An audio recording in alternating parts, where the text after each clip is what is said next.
We're here at Ag Marketing IQ In Depth with Dave Weaber at Terrain. We're delighted to welcome you to the show for the first time, Dave. Happy Thanksgiving. Happy Thanksgiving. So excited to be on. We're delighted to have you. Most people were expecting a quiet week in the markets, but livestock's kind of got that tipping and rolling a little bit.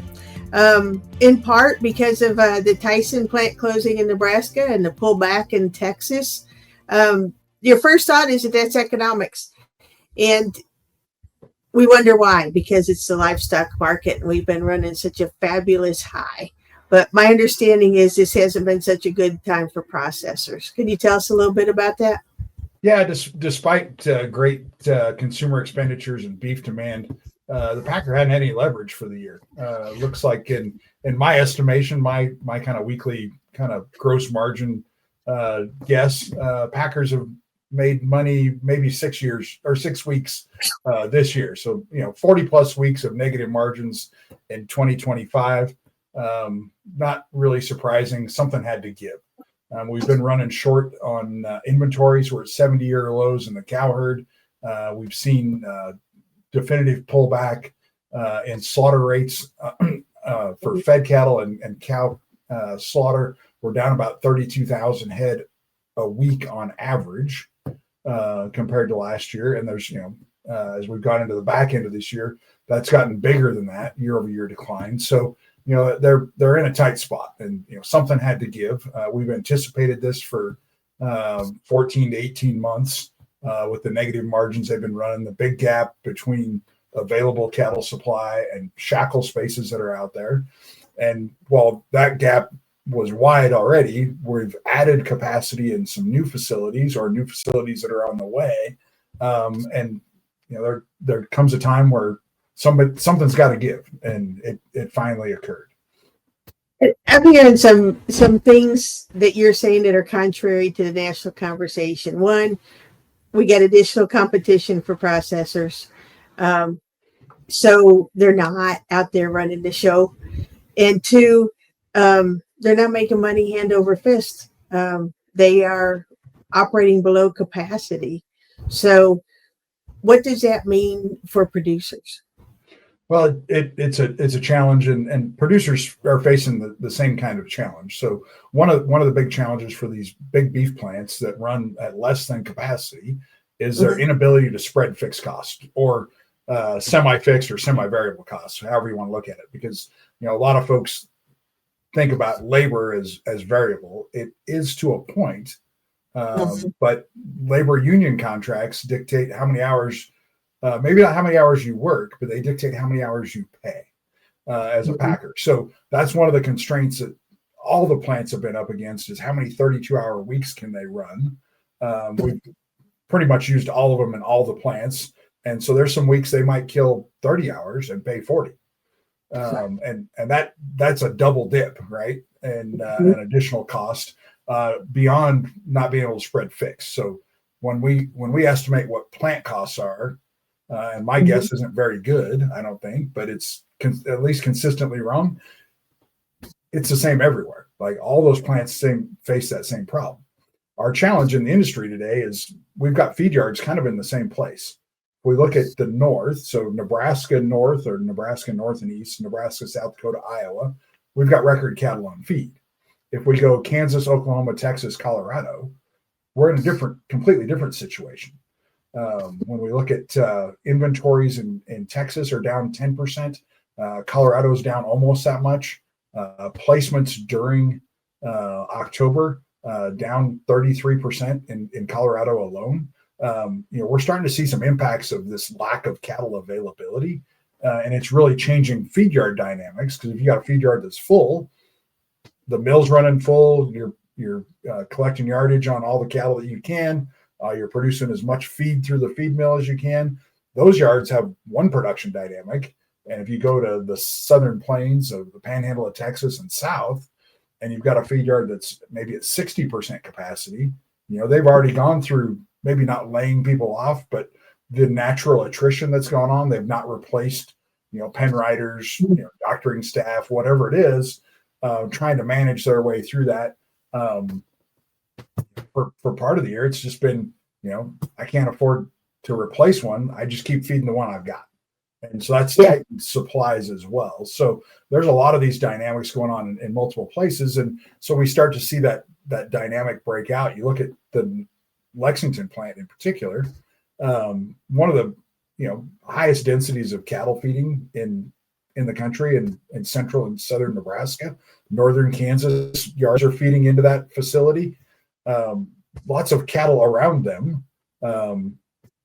Other plants competing for those cattle as well. When you think about Fort Morgan, probably Greeley if you went further west in Nebraska, Grand Island, Schuyler, the new plant in North Platte picking up a few of those cattle. That it's not like there wasn't other packers close. So good news, bad news. The producers that are impacted, they're going to have the opportunity to go sell those cattle somewhere else. Maybe not as they planned, but those cattle will move somewhere else. And in doing that, it makes all those other plants, including Tyson's other plants that are still in existence, probably more efficient because we fill them up. Probably not a big impact to the market near term because we've made the packing still there packing capacity more efficient and competitive, and great for the next couple of years. When herd expansion comes, that's when the producer side is going to feel this the most. Now, the local guys serving Lexington, they're going to feel it starting on Friday. Those discussions are already happening. Where are these cattle going to go? What am I going to do? What are my opportunities? Those wheels are turning already. And luckily we've got a couple of months to get it sorted out. So we're seeing limited here. What I'm hearing from you is some limited local impact. They've got other places to go. Limited local impact in Amarillo. They've got somewhere else to go. Probably more packers doing this, taking this opportunity to realign their capacity. But the futures market responded to this uncertainty, and we've seen that across the ag commodities this year. So how does a producer manage that side of it? Well, I think when we look at the reaction the futures market had going into this Friday, I was thinking, hey, we're probably close to getting this deal washed out on the cattle side. At least in the front month futures, we kind of depleted whatever long interest there was, trying to find a bottom. Friday's trade kind of acted like we might be there.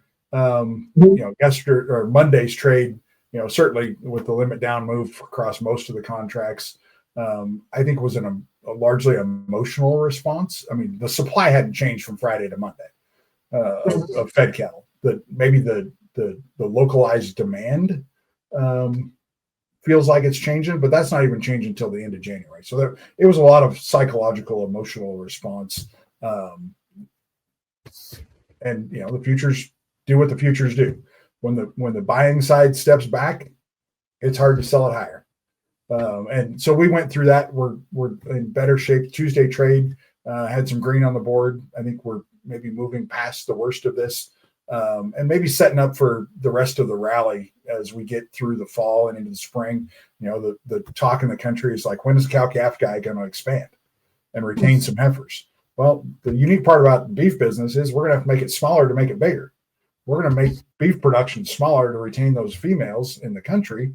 And if demand stays where it's at, the supply-demand price curve says prices have to go up.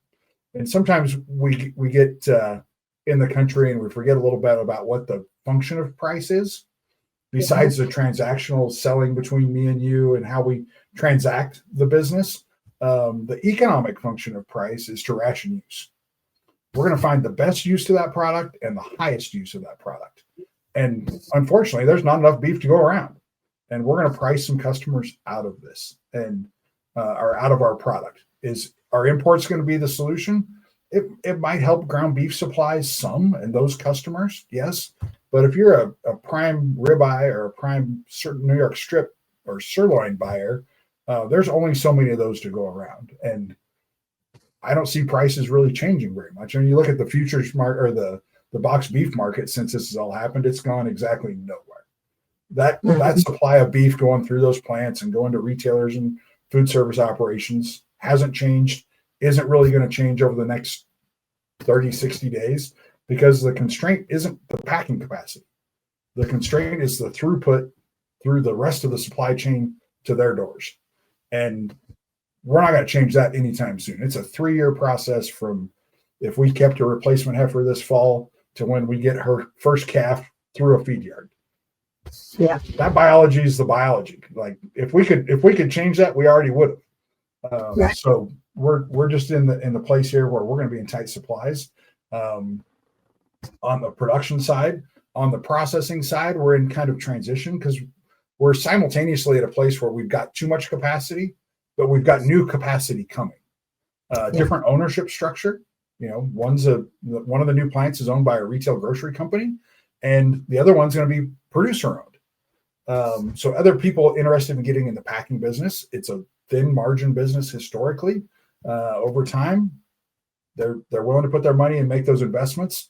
I think the good thing for the industry is that those will be new modern facilities that have the most technology, the most opportunity to be low cost producers on a per pound basis or per head basis, where some of these facilities that we're seeing maybe on the list to be closed were probably built in the late 50s, early 60s, maybe 1970s, that have other constraints. They were not designed for today's modern cattle. They weren't designed for the wastewater treatment requirements we've got upon them, or they're in a bad location from a labor standpoint, or pick any plethora of other reasons why a beef plant is struggling. They're all struggling to some degree because we just don't have enough cattle to go through them, and it's going to solve itself. It's just going to take time. So I'm a producer. What's my takeaway here? Well, I think we all need to step back as a producer, especially if you're on the cow-calf segment. This isn't going to impact you today or tomorrow outside of what happened in the futures market. If you've got calves that you haven't sold yet, maybe give it a minute, see what happens here. I think we're going to see some rebound as we look going forward. Risk management options were the last 30 or 60 days. Previous to the last 30 days, look at our tail lights are 2020, right? We're going to look back and say, well, I should have done more. Well, we are where we are. Where do we go from here? I think we figure out how to take some of the margin if we're a cow-calf guy that we've put together out of this calf crop, and we need to find a line item in our budget called risk management.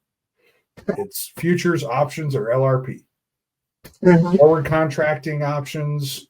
In some parts of the cycle, retained ownership is a viable way to work your way through some of these situations. I'm not sure that's true today. Maybe we just delay. We go from selling weaned or unweaned calves to 60 or 90-day weaned calves. There's some options there as we look going forward. I think this thing will rebound. There's been no definitive hit to beef demand.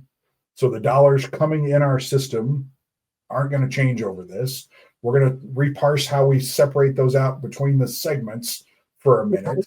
But we're not growing the cow herd to any measurable, significant degree. We're going to continue to be short of cattle all of 2026 and probably a big chunk of 2027. Prices, if demand stays where it's at, supply gets smaller. Econ 101 says prices have to go higher, and we're going to ration that use of beef at the consumer level, cattle at the packer level, stockers at the feed yard level, and calves going into the stocker operations. We're going to ration all of that. And the cow-calf guy is going to have to finally say, I'm willing to invest in a cow and keep a heifer out of the system. And that gives us a whole nother leg of shorter supplies and higher prices. There you go. So we're going to eat turkey this week, but we'll be right back to beef next week. Well, I applaud you because we're having prime rib at my house. There you go. I think it takes us about 2 days to be done with turkey and get back to our beef. Yeah, you'll be all right. You'll be all right. We thank you very much for joining us today, Dave. It's been illuminating and positive news for our cattle producers. Well, I thank you for having me, and I think we need to just step back and think of all the blessings we've had this year as cattle producers. Yeah, we've got a hiccup here, but we're still $20 or $30 a hundredweight above where we were a year ago. So let's focus on the positive here, and we'll move forward. That feels good. Thanks a lot. Happy Thanksgiving to you, and happy Thanksgiving to our audience. Awesome.